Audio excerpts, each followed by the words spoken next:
First, we need to have a brief lesson in how information moves across the internet. Data moves most efficiently across the internet by being broken up into little bits known as packets. These packets are broken up even further into frames, but that's more than you'll want to know about media streaming. Streaming is a variation of downloading a file with some minor differences.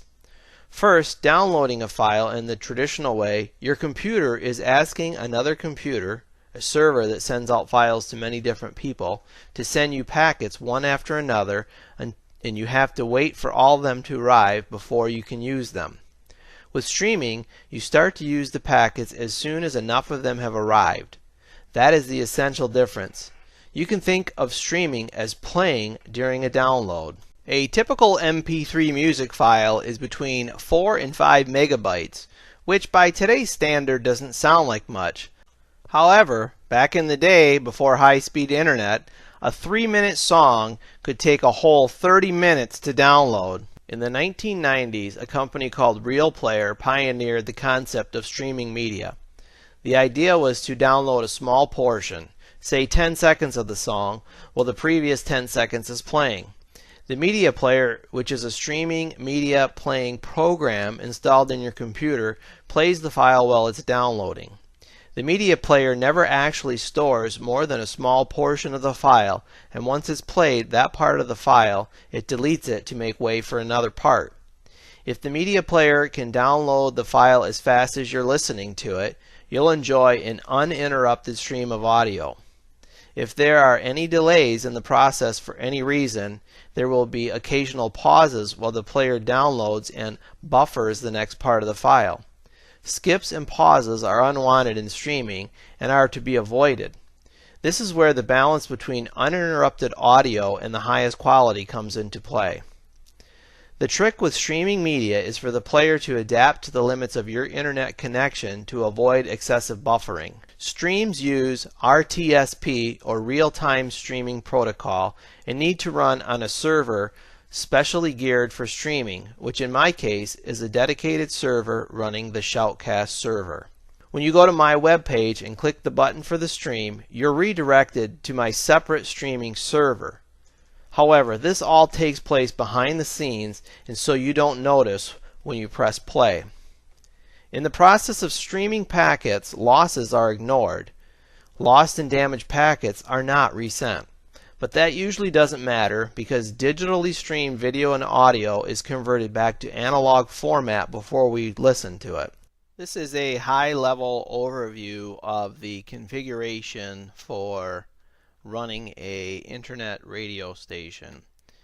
The first piece of hardware we have is a PC running Winamp and Shoutcast. We also have an analog mixing board, some headphones, and then a server that we've already configured out on the internet.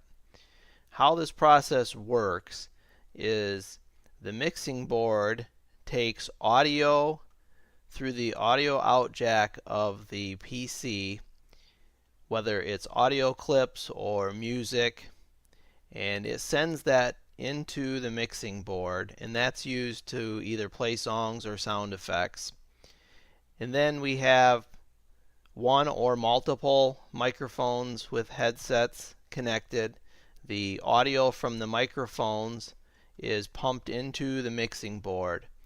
The mixed audio would then head out the audio out to the audio in on the PC that's running Winamp. That mixed stream would then be sent out to the internet through the maze that is the internet to our Shoutcast server.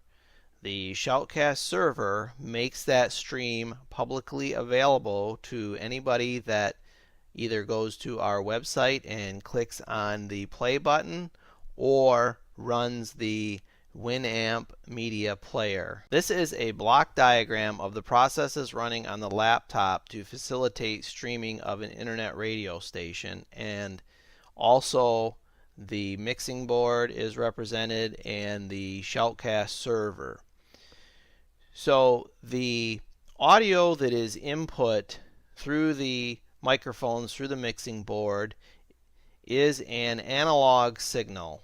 This analog signal is piped into the laptop where the Shoutcast encoder plugin does a couple of things. First, it digitizes it. It takes the analog signal and creates a digital signal.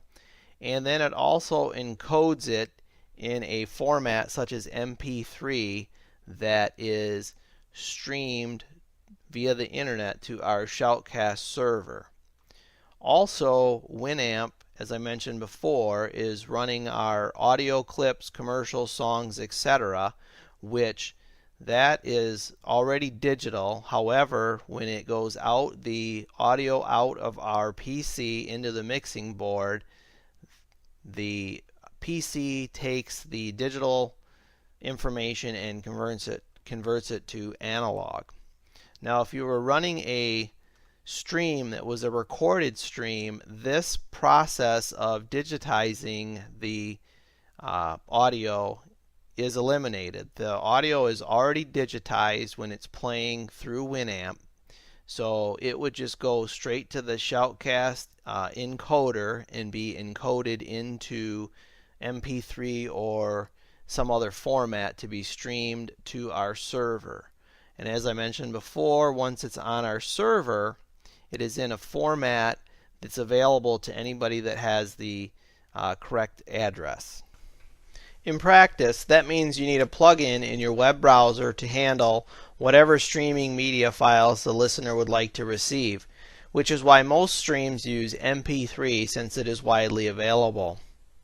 In order to listen to the stream on whichever media you choose, whether it be a laptop, desktop, a tablet, or cell phone, the process needs to be reversed. The information arrives in its compressed encoded format and requires the plugin in the browser or the decoding plugin in the media player to decode and decompress the information and convert it back into an analog signal, which will allow the audio to be heard either through headphones or speakers. This concludes this video on design and implementation of an internet radio station. I hope you enjoyed this video and found it informational. Please check out my other videos and subscribe to my YouTube channel. And also don't forget to check out my friends at CC Mixter and the great music that they provide for videos and productions such as these.